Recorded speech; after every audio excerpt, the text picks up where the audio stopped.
Hey y'all, this is Paris with Loudlight, and Davis is going to be out for February, so I will be doing these recap videos until he returns in March.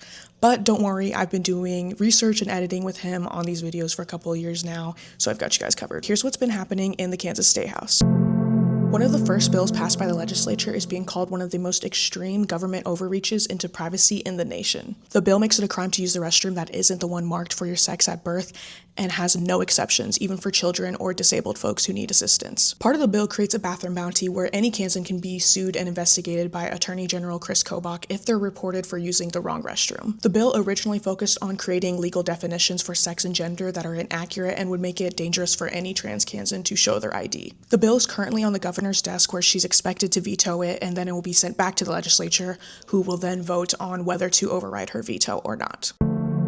Undocumented Kansans are already ineligible to receive public benefits, but a bill from last session would have extended that to in-state tuition. The bill's hearing abruptly ended last year when a Kansan attempted to speak after Chairman Mike Thompson had closed time for the opponent testimony. This caused an emotional outburst from Senator Mike Thompson, who slammed his hand on the desk and then demanded that the room be cleared by Capitol Police. This week, the bill passed the Senate, but House Speaker Daniel Hawkins skipped normal legislative procedure and refused to schedule a public hearing for the bill and instead moved it directly to the House floor. During the floor debate, the in-state tuition was removed from the bill through an amendment which passed unanimously in the House. Because the bill was amended in the House but had already passed the Senate, the bill will now head back to the Senate for a yes or no vote, or it could be sent to conference committee where legislators from both chambers would meet to discuss and negotiate the bill and draft something new to vote on.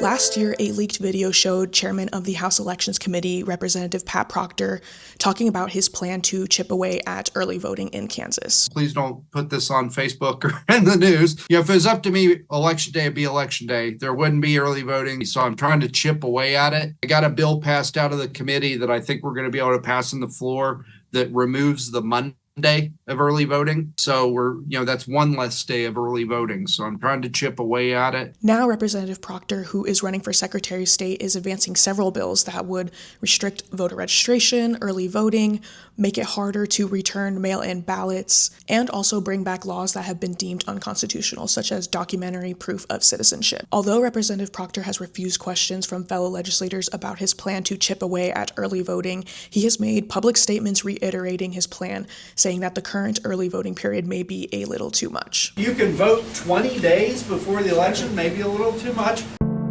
In 2021, the House passed a bill that would have legalized medical marijuana for certain health conditions.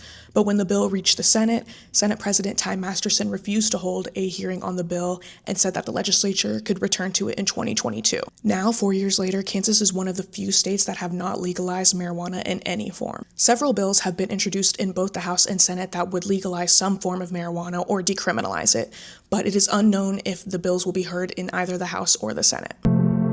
There's a week left for bills to pass their first committee or die for the year, but it's hard to say exactly what will happen next. Committee agendas for bill hearings are rapidly being changed, and the website is still having technical issues, making it hard to track what legislators are doing. But as always, follow us on our socials and we will help keep you updated. So stay tuned, stay engaged, and until next time, thank you so much, Kansas.